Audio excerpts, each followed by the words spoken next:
Here, Bosa, let's open up to Yevamos, and we're up to Daf Tzadi Vav.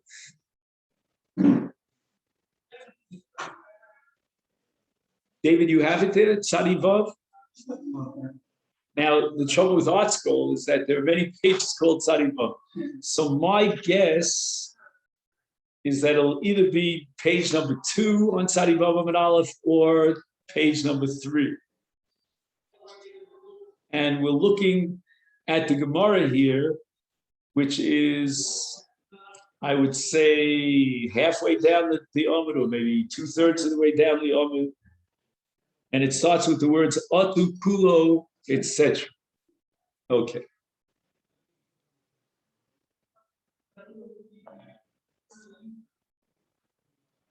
Now, what we discussed yesterday is a case where a man married, okay, we're not going to go through all the 5 sisters, but let's talk about the first 2 sisters of the 5, A and B. So a man marries Rachel and Leah. Okay? Now, he's not allowed to marry Leah as long as Rachel is alive. That's an erva called Achos Ishta. However, the witnesses testified that his wife Rachel died, and then he went ahead and he married Leah.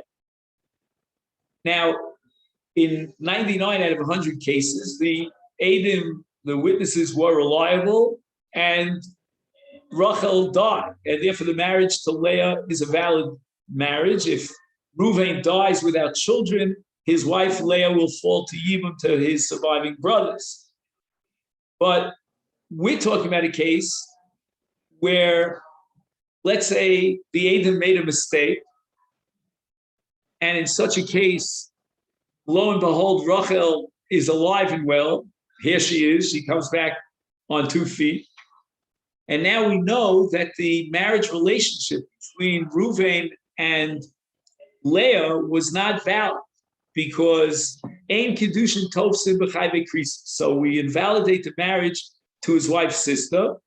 Again, the Masechet Kiddushin is a little bit upset. He married off Reuven to let's say Rachel, and now it turns out that marriage is invalid because Rachel is alive and well. I'm sorry, he married off Reuven to Leah, thinking that Rachel had already perished, but it turns out Rachel's alive.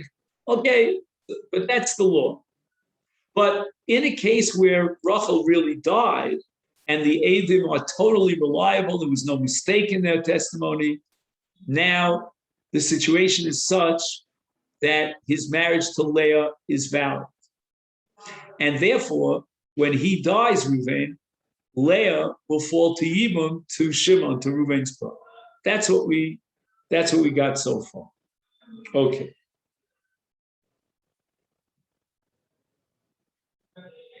So what are we up to today? What we got up to today is the case of what's called a Yavam who's ben Teisha v'Yom Echad. And if I don't repeat the Yom Echad, you'll forgive me, because whenever I say ben Teisha, it means ben Teisha and Yom Echad. So this young lad, whose brother was married and died without children, is all of 9 years old. He has older brothers who are teenagers and beyond. Now, according to the Torah law, when, let's say, Reuven dies childless, his wife falls for Yibum to all the brothers, including a ben tes Yom Echad. I always say that the tragedy of mitzvahs Yibum is when Shimon was born, and on the day of his birth, I'm just dramatizing it, his brother Reuven dies, leaving a wife for Yibum. And that's tragic because she cannot get chalitza for 13 years. And that's a doraisa igun, and there's no solution to that, my friends. She cannot get married for 13 years because she has a brother-in-law who at the time her husband died was 1 day old, 1 hour old, 1 minute old. Okay, but that's a different discussion. So there's certain problems in the ego that we can survive, we can solve. Like after 9/11, they solved, I think it was either 10 or 11 issues of ego, and all those women were allowed to get married. I don't know if they did or they didn't. I don't know. That's not. But this problem is so now Reuven dies, and amongst the various brothers, he's got one brother, we'll call him Shimon, who is all of 9 years old. So the mitzvah of Yibum and the Zika of Yibum now falls amongst other brothers on Shimon, who's 9 years old. Okay, so far so good. Now, so Yibum doesn't go to the oldest brother?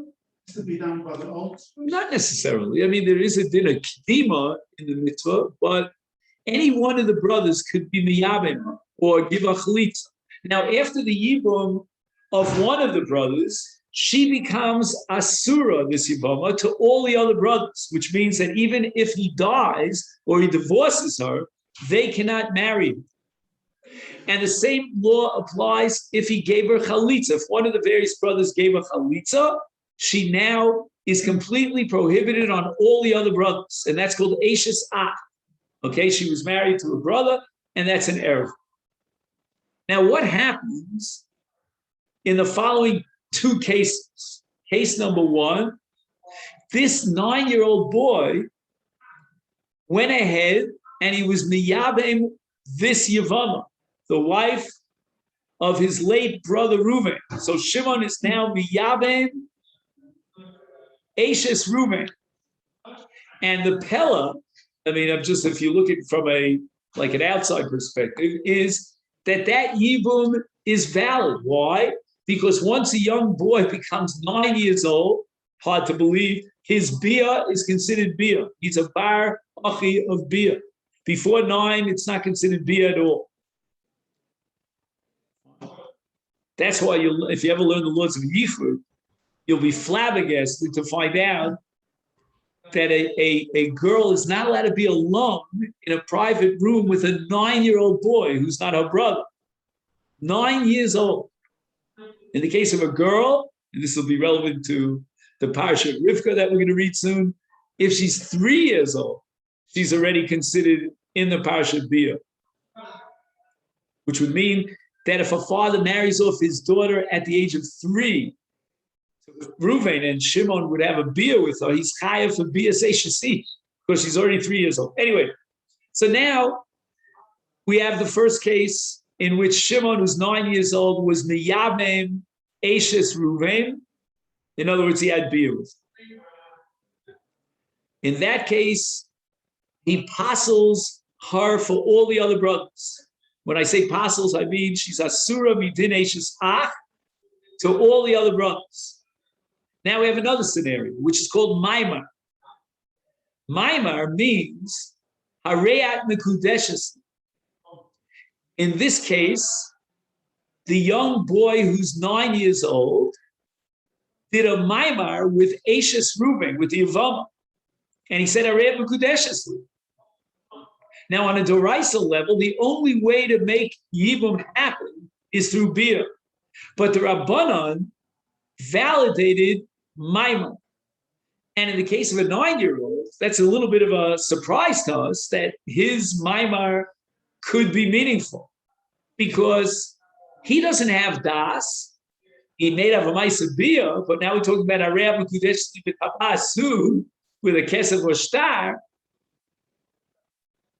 And our Mishnah presents this revolution that boggles the mind that the Rabbanan will recognize Maimar of a katan. Again, we'll soon see that it's not exactly on the same level as Maimar. It's like a mechusar kapara, somewhere in the middle. But anyway, so that's the halacha of a katan who passes this Yevamah, meaning Eishes Reuven, to all the other brothers, either through Bia or through Maimar. Okay. Now, let's for a moment leave that on the side And let's address the question of there's no 9-year-old, all the brothers are bar mitzvah. What's the deal in that case? If one of the brothers has bia with the Yavama, then for sure he passes her for the other brothers. If he does Maimar, he passes her midrabanan on all the other brothers. The Rabbanan made a takana, and in their enactment they recognized Maimar as a valid kiddushin, as if he had married the Yavama, and once he marries the Yavama, the brothers are enjoying. Now, what happens if two brothers did Maimar, one and then the other in sequence? So the law is that the second Maimar hassles the Yavama to the first Yavam who did Maimar. If the first Yavam consummated Yibum with a Maisa Bia, then no one could passel the Yavama on that brother. But if the first brother did Maimar, then the second Maimar, again, this is according to one man, the Omer who says Yesh Maimar Acham Maimar, the second Maimar reciprocally passes her on to the first Maimar. So onto the first brother, the first Yavam who did Maimar. So everyone's out of the question. Everyone is excluded. And she'll need Chalitza. Again, it doesn't matter which brother will give a Chalitza. But we said that the first one that doesn't mind passes her for everybody. Correct. So why is the case here where the first one is made mine and the second one becomes bad luck? You're going to pass it from her anyway. Because again, the psul is now not on a level of yibum, meaning we're not going to consider an ashes ish. It's a psul of maimah, and another brother could generate the same identical psul, and it goes back and forth. Again, when we study this more in depth, hopefully we'll see the. So all the brothers could do mine. Well, again, I would say the following: that if a third brother would do maimar, I hope I'm not mistaken here, but mathematically, I don't think that maimar registers, because what happened here? The first one did maimar, all the other brothers are excluded from marrying this woman, except for the first one who did maimar. Now the second one does maimar, he excludes the first one. So at this point, I don't think it would make any difference if a third brother would do maimar. What? So the third one excludes both of the first two. But the first two are excluded reciprocally. Do you follow what I'm saying? They're already out of the ballpark, as we say in the American baseball. All right. Now we get to the katan. Let's go back to our original discussion. We said that the mimer of a katan, right now Shimon, one of the brothers, is 9 years old. He did a mimer, and that's going to passel the woman for all the other brothers. But here's where we have a limitation rule. His mimer is only meaningful if he got there first. So if his mimer was predated all the other brothers doing mimer, but if any of the other brothers did mimer first, then the katan's mimer does not register at all. So let's say Levi. Levi did mimer, and then Shimon, who's 9 years old, did mimer. In that case, she'll be misyabemes to Levi. Do you follow me? If you got the names right. Right? So Levi is already bar mitzvah. He did maimar, and then Shimon, who's only 9, did maimar. So normally a second maimar, if you hold yesh maimar after maimar, will passel her on the first maimar, the first bala maimar, if you follow me. But not so in the case of katan. It means that katan has maimar to passel her only if he gets there first. If he did maimar before any of the other brothers who are gedol, but if any of the other brothers jumped the gun and they did maimar before he did, then his maimar doesn't register at all. So that she's still muteres to that person who did maimar. I mean, all this is just an introduction to the suit. So you can't blame me if it's complicated because I didn't write the script. All right. So we're going to start now with Ben Tesha Shanim, because what I gave you now is a summary of the first 3 lines of the Gemara. So we're going to fast forward, so to speak, to Ben Tesha Shanim. Okay, so we learned in the Mishnah. The Gemara actually quotes only part of the Mishnah. You see where it says V'chule. So Well, we're going to mention the entire Mishnah now. It says Ben Tesha Shanim, and you can follow me in the Mishnah if you like, which is on the same Amud. Posel Tchila. Do you see that word Tchila? Va'achim poslim Tchila v'sof. So in the case of the Achim, meaning the Gdolim, they could passel even one after the other. Yeah, let's say you had two brothers who survived Reuven's death. We have, let's call them Shimon and Levi. If Shimon and Levi are both Gedolim, then Shimon could create a mimer and passel on Levi, and Levi could create a mimer that passel on Shimon. It goes both ways like a ping pong. But not so in the case of a katan. In the case of a katan who posel tchila, only if he got there first. Whereas the achim posel tchila v'sof.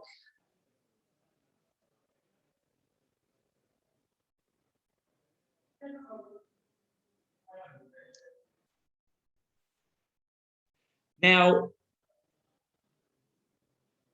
the way we presented this Gemara, the discussion here, or shall we say the contrast between the Katan and the Achim, is with regard to Maimer.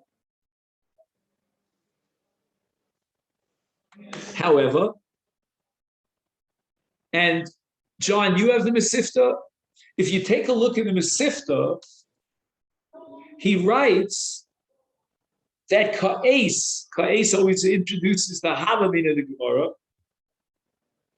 that at this point in the Gemara, the difference and the contrast between Katan and Achim in our Mishnah, in which case we say the Katan is posel b'tchila, only b'tchila, the Achim are posel even b'sof, Nemar rak l'gabe bias ha'katan. Okay, now, till now we've been discussing Maimer because that's going to be the final maskana. But just to understand the shakla v'tari of the Gemara, right now the Gemara thinks we talk about bia. So what's going on? And it means that the bia of the katan is itself less than full yibum. We thought that since he's 9 years old and the halacha recognizes his bia, therefore it's yibum, because she fell for yibum to all the brothers, including the katan, and he implemented a bia, and that would make it a full-fledged yivam. The Gemara thinks that that's not so. And what's going to be the nafkamina? If the katan was ba'alel yivam, he had relations with the yivam before any of the achim got involved in any way, he jumped the gun, the katan was first, kol hakadosh zacha. Then he passes through his bia the Yavama as far as all the other brothers is concerned. However, the Mishnah never mentioned the word maima, and therefore we're going to assume that a katan doesn't have maimer at all. Not the way we thought before that betchila he has maimer. No, betchila he has yibum, which means bia, and his bia is recognized, and it passes on the achim. But if he did Maimar, even if he was the first one to do Maimar, but he didn't do Bia, that has no valid status. Because, again, as we said a while ago, what is Maimar? Maimar is Kedushin. A Katan, even if he's 9 years old, doesn't have Kedushin. And the Rabbanan never recognized the Kedushin of a Katan, even in the case of a Yavam, in the Havamid of this Gemara.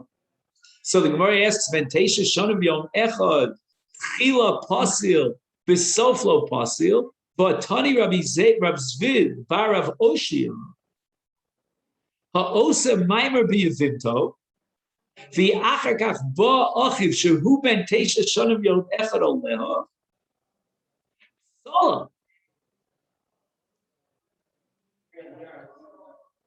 So now we have a case of bias katan, but it was lebasov. If our Mishnah, in contrasting katan with the other achim gedolim, is focused on bia, then it comes out that ein hakatan posel lebasov. This brisa says explicitly that in a case where one of the brothers, the older brothers, did maimer, also maimer b'yidinto, And Acher Kach Ba Aleh Achiv Ben Tesha Shanim Hasla, which means that the Bias Katan is a full-fledged Bia de Oraisa. And there is no difference whatsoever between a Bias Katan and a Bias Gadol in the case of Yibum. Because Bia is the real thing. It passes, it is Yibum Doraisa. And if the Katan is a Bar Hachi of Bia, he's 9 years old, then his Bia is recognized, it's validated, and it's exactly identical to the Bia of a Gadol. And just like a Bia of a Gadol, which is Doraisa, will trump Maimar. So it means, let's say, forget about Shimon as a Katan. We're a regular case. We have two brothers who are Gedolim. And the first one, Shimon does Maimar. The second one, Levi does Yibum. Then the Torah recognizes that Yibum. Even though on a Durabanan level, Durabanan said that Levi has overstepped his bounds because once Shimon has implemented Maimar, it generates a psul on Levi, but Levi took the law into his own hands and he did a Bia, and that's a Yibum. And we have to recognize that as her status now becomes a full-fledged HSH. Now we're saying that introduce the Katan, and this Brisa says that if the Katan has Bia, even after the Maimer of one of the brothers, that Bia is a full-fledged Yibum, and therefore, Salah, she now becomes excluded from all the other brothers, including the brother who did the Maimer. So the contrast between Katan and Gadol in our Mishnah could not possibly be about Bia, because in the light of this Brisa, we see that a Bias Katan is not some sort of half-baked measure, but has the full-fledged status of the Bia of a Gadol. It's Yibum Mamish, and therefore it passes even Libasov in event that one of the brothers did Maimer first. Amri, so now the Gemara backtracks and says, Bia Pasil Afilu Basov. The contrast between Katan and the other brothers that's formulated by a Mishnah has nothing to do with Bia. And in fact, the Bia, as we saw in the Brisa of Rav Oshia, of a Katan is identical in status halachically with that of a Gadol, and therefore passes even Labaso, even after the Maimer of one of the brothers. So what then is the Mishnah contrasting Katan with Gadol? That Katan is only Tchila, whereas Gadol is even Sof. The answer is Maimar. Now we come back to our original understanding of the Mishnah, and we're dealing with a case where a Katan did a Maimar. What is the status of a Katan's Maimar? It's very, very paradoxical, because on the one hand, a Katan is not capable of Kedushin. Kedushin is a Kinyan, right? The first Mishnah in Kedushin, Aisha Niknes. A Katan is a Labar Das. There's no such thing as a Kinyan without Das, with the exception of Yibum, which means Bia. But now we're talking about Kesef Shtar. And here the Rabbanan made a Gzera, and they will recognize the Maimar of a Katan, which is a Pella, but only Tchila. They will give it a half-baked status of Maimar. Tchila, Pasid. Once the Katan does Maimar, if he gets there first, then he generates a psul on all the other Achim. And in that context, in that case, we are upgrading the Maimer of a Katan to the equal status of a Maimer of a Gadol. That just like Gadol, his Maimer passes her on all the other brothers, so too the Maimer of a Katan, if it was Tchila, passes her on all the other brothers. But Levasof, if one of the other brothers has already done Maimer, then the Maimer of a Katan doesn't measure up to the Maimer of a Gadol. It's Batel, and it's not valid. It's low possible. And therefore, the Gadol is allowed to be miyabim, right? The Gadol that did Maimar, because he passes on the other brothers, or let's say there's only one other brother, and he's the Bala Maimar, he could now be miyabim. So, Tchila Pasil, we recognize and validate the Maimar of the Katan if it came to Tchila, but Labasov, low pos.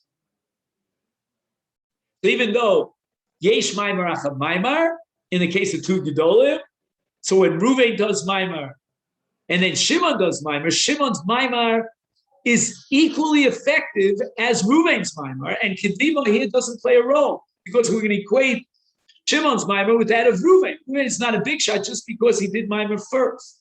But in the case of a Katan, if Reuven was a Gadol and he did Maimer first, then the subsequent Maimer of the Katan pales in comparison to the Maimer of a Gadol, and therefore Basof lo pas, which would mean that Reuven, who was Maktiv his Maimer, he's allowed to be Miyamim Eshes Ames. So the Gemara now asks the following question. Ubia afilu basof pasil, you're telling me that I should accept your premise that with regard to Bia, if a Katan is Mentes, we recognize his Bia and we upgrade it to the same identical status as that of the Bias Gadol, which means that even if one of the brothers who was a Gadol implemented Maimar, and then the Katan implemented a Bia, that Bia apostles that brother and all the brothers. Vaktani, let's go back to our Mishnah. The Mishnah says, Elashahu posel tchila, behem tchila uso. Okay, so we said that was Maimon, but the next part of the Mishnah, that's the clincher, Ketzah. Ben Teisha Shanav Yom Echad, Sheba al Yevimto, Pasal al Yedea Achim. And that is the continuation of the Mishnah of the Bava that came before it, in which case we contrasted Katan with Gadol. Katan is limited to Tchila and doesn't apply Lasof. And now the Mishnah is talking about Ketzad, Sheba al Yevimto. Clearly we're talking about Bia. So your original answer that you offered, that Bias Katan Poselas Afilu Basof, that can't be right if the Mishnah says Ketzad and explains the contrast between Katan and Gadol in a case of Bia. Ben Teisha Shanav Yom Echad Shabal Yevimto Pasal ala Achim, but only in a case of Tchila. So you see that the Bia of a Katan in a case of a Yavam is not to be equated with the Bia of a Gadol, and will only recognize the power of the Bia to Pasal in a case of Tchila, but not in a case of So. So the Gemara answers, you know what? There's a piece of the Mishnah that's missing. Let's read the Mishnah in the following way. Ben Teisha Shanav Yom Echad Hu Posel Tchila Hein Posel Tchila Baso Medvar Mamurim V'Maimar Avol B'Bia Poseles Afilu Baso. So we're adding a clause in the middle of this Mishnah that the contrast between Katan and Gadol, in which Katan is downgraded and he only has a power of Tchila but not Sof, is talking about Maimah. Bamed Dvar Mamurim B'Maimah. Avol Bia Poselas Afilu Basof. Ketzad Ben Teisha Shanav Yom Echad Shabal Yevimto Pasal Yedei Achim. Even if he had that Bia after one of the brothers had done Maimah. Because as far as Bia is concerned, the Katan is like the Gadol. And his Psul works not only Tchila, but even Basol. But Maimah, that's a different story. And Rabbosai, the logic of the Gemara, I think, is very appealing. Because when you're talking about Maimah and you're talking about Hilchos Kinyanim, and the Rabbanan are considering a Maimar in the case of Yibum as a Kiddushin, clearly a Katan cannot be capable of Kiddushin. You want to introduce Gzeros, fine. Then we have to talk about when the Gzeros should be operative in a case where the Katan did Maimar first. But when you're talking about Bia, the Torah recognizes Bia in Yibum as a whole new entity. We're not talking about going through the mechanics of Kiddushin. For example, we're going to have a Gemara later on. Again, the Gemara thought of every possibility. A Yavam was on a roof. He fell off a roof into the Yavama, if you know what I mean. I don't want to go into details, but you understand what I'm saying. He had no kavana. He had no das. It was totally unintentional. And the Gemara says kanos. She's a full-fledged Ashes. Now, Bia is one of the three methods of Kiddushin, but it requires das. What do you say? How can it not be kanon? Right, so if you want to say it this way, that what creates the Kinyan Ishus in the case of Yibum? It's kavana, or it's the mitzvah, and the mitzvah doesn't need kavana. I don't know. But certainly it's not that. The man had no intention. Gemara is another case. They told the Yavam that he should have bia, and that will be a divorce. That's how he gets rid of his yifah, like again. Which is the exact opposite. Again, I don't know who had the chutzpah of misinforming the Yavam. And the Gemara says once he has bia, she's already an Ashes. What am my point? I'm just trying, again, we're anticipating sugyas that we'll get to later on in Mitzvah Hashem, but Yibum is limited to Bia, but the Bia is not a Bias Kedushin. It couldn't be a Bias Kedushin. It's Val Karcho. He was pushed off a roof, or he was fooled into thinking that he's now getting rid of her, meaning he's divorcing her. In the laws of Kiddushin, I mean, even if you don't leave the first Mishnah Kiddushin, you know that Kiddushin requires das. It's a classic key. In fact, the Achronim call Masechet Kiddushin Masechet Kinyanim. They have a different name for it, like Beitz is called Masechet Yantiv. Anyway, and Moed Katan, some call Masechet Avelis. They give different names for the Masechets. But the point is that when you talk about a Katan in Yibum, there's a world of a difference between Maimar and Bia. Bia is not through the mechanics of Kiddushin. It completely defies the mechanics of Kiddushin. And the Torah only recognizes Yibum in the case of Bia. There's no such thing as Yibum through Kesef or Shtar. That's all the Rabbanan. That's called Maimar. A Katan, when you talk about Maimar, is light years away. Again, there may be Xer Rabbanan that we'll learn about, but in terms of the fundamental ability of a Katan to introduce Maimar, which is Kiddushin, Areyat, and Kesef and Shtar, it's completely off the globe. But not so in the case of Bia, because Bia, we need a Bia, but we don't need a Bia of Kinyanim, and therefore it's very logical to assume that the Bia of a Katan, in the case of Yevama, should have the same status as the Bia of a God. Reuven? Is the Zika that's produced by a Yivam somewhat comparable to Erusid? Well, the truth is that that's a sugya at the beginning of the second parak of Yivam. So we're learning the 10th parak, so they assume you already know the second parak. In the second parak, there's a machlokas tanoim about what's called yesh zika or ein zika. If you hold yesh zika, then you equate, to some extent, zika with ishus. Does that answer your question? I don't know. So there is some... There's a striking similarity between zika and ishus. Okay. So much so that you begin to appreciate why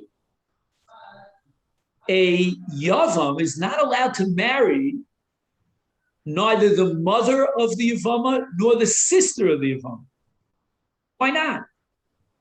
He wasn't the Yavima. This is not his mother-in-law. The Erev of Chamoso should not apply here, but the answer is she fell for Zika. And even though he never consummated the Yibum, maybe one of the other brothers did, or he gave a chalitza, he can't marry any of her relatives. Why? Because it's like the relatives of his wife. That's called Yesh Zika, which is one opinion.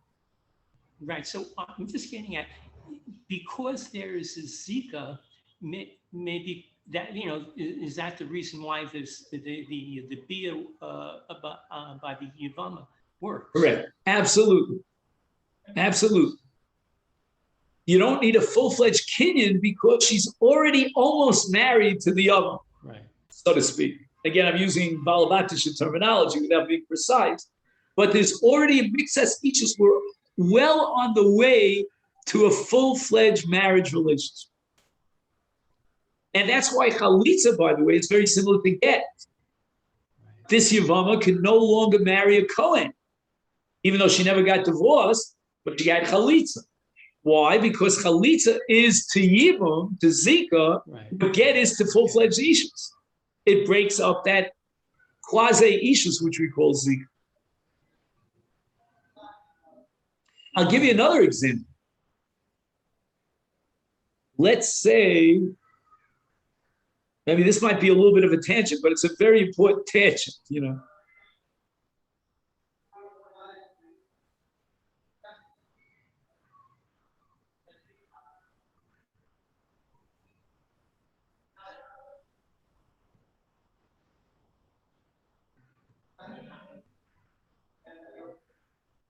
But the Yavama has no Yad Kedushin. Well, again, now I don't know. Are you asking if what happens if somebody goes ahead and marries this Yibam and he's not one of the Yabnim, the Yabnim? Is that your question? So I was actually going to mention something very similar. Well, I'm only going to now. I'm going to only present Rav's sheet. Again, Shmuel disagrees with what I'm about to say, but Rav holds that if somebody goes ahead and is Makadish the Yavama, then the product of that marriage is a mamzer, similar to a case of a man who marries who has relations with a married woman. So that's called Yavama L'Shuk. Someone outside of the household goes ahead and has relations with her, and that would normally be considered a violation of Chayvei Lavin, which doesn't generate mamzerus, and yet Rav says the child of that marriage or relationship is a mamzer. Why? Unless we introduce Zika as a quasi-ishus, which makes the Yavama, what we call Shomeres Yavam, into a quasi-ishus each, Rav makes no sense. Why should the child be a mamzer? It's Chayvei Lavin.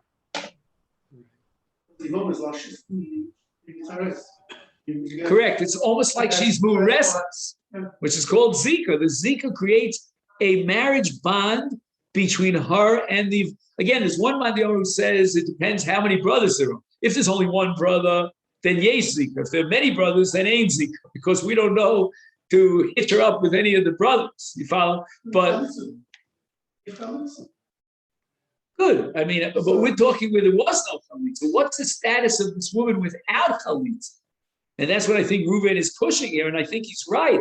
Her marriage is as if she is, her status is as if she is quasi-ishus. I don't want to say full-fledged ishus, because let's say if she would have a relationship with another man, which is called Yivam Lashuk, they would not put him to death or put her to death. She's not a full-fledged ishus.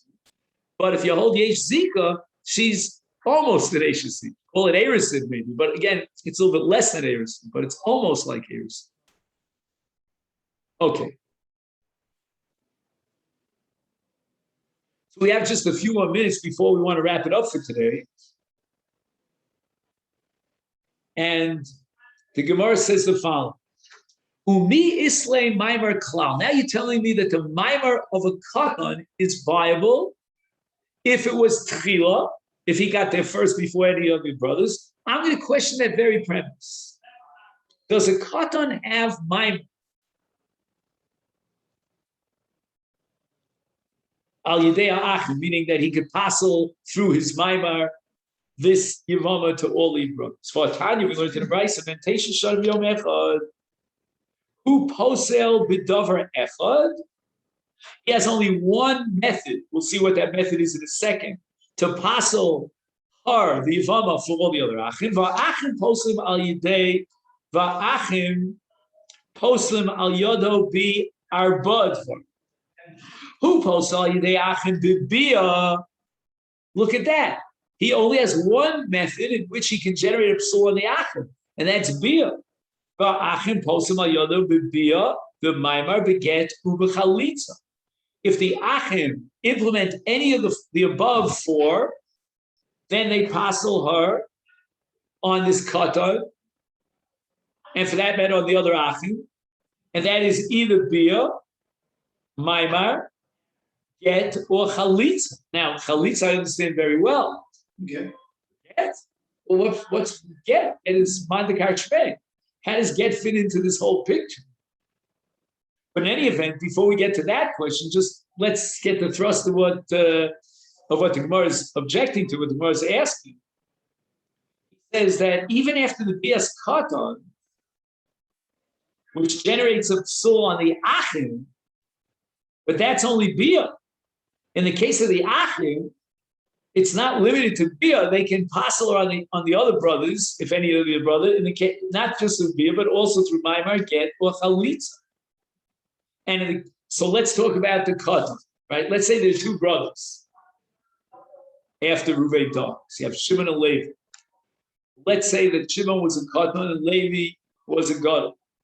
So Shimon, the katan, who's bentesk, he could passel this woman by Ashes Reuven onto Levi, the gadol, but only in one way, in one method, through bia. But let's say, for example, Levi, who's the gadol, he went in and he did maimar, not just bia. Let's forget about bia and talk about maimar, or for that matter, chalitza, or for that matter, get, which seems very odd. That passes her on Shimon, the achakata. But we see clearly from this brisa that a katan could only passel onto the achim through bia and only bia, but not maimar. So that undermines the entire interpretation, the reinterpretation of our Mishnah, in which the contrast between katan and gadol, Chila and Sof was maimar, because as far as bia is concerned, we said that his bia passes bein b'tchila bein b'sof. So the Gemara now is going to make an attempt at reconciling our Mishnah, the way we interpreted it, with the brisa that we just quoted. And the Gemara says, you know what? The maimar of a katan passes on the ach. The brisa only mentions one method, meaning bia and only bia. The brisa means to say that bia de pasla bein b'tchila bein b'sof. Psikole. Psikole means that very often a Mishnah, this is one of those stylistic rules, in the literature of Mishnah and brisa. And that rule is that very often the Mishnah is interested in psikole, in mentioning only cases that are absolute, without any exceptions. So what is the power or the method of a katan in a case of Yibum? To passel her on the other brothers in a psikole, that's bia. Whereas maimar is contingent.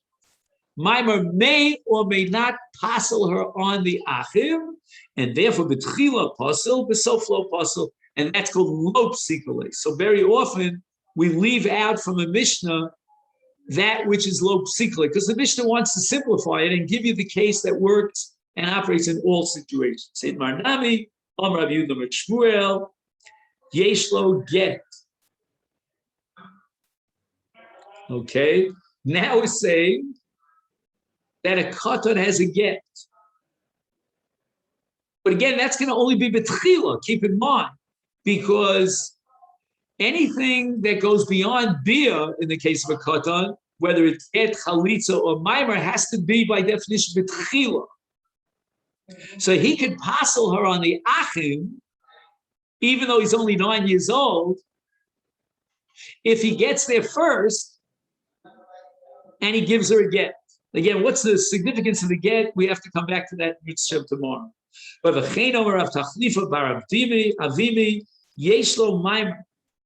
that not only does he have get, but he has maimar, and he passes her on the achim with maimar, but again, it's got to be tchila. Tanyanami hachi yesh lo get, the yesh lo maimar, divrei Rabbi Meir. Okay, then, so this is where we're going to stop for today. I'll just make a note of it. And tomorrow we'll begin with a discussion about Rabbi Meir. We're going to analyze the shita of Rabbi Meir. Okay, and then so let me take this opportunity to wish everyone a great day. Thank you so much.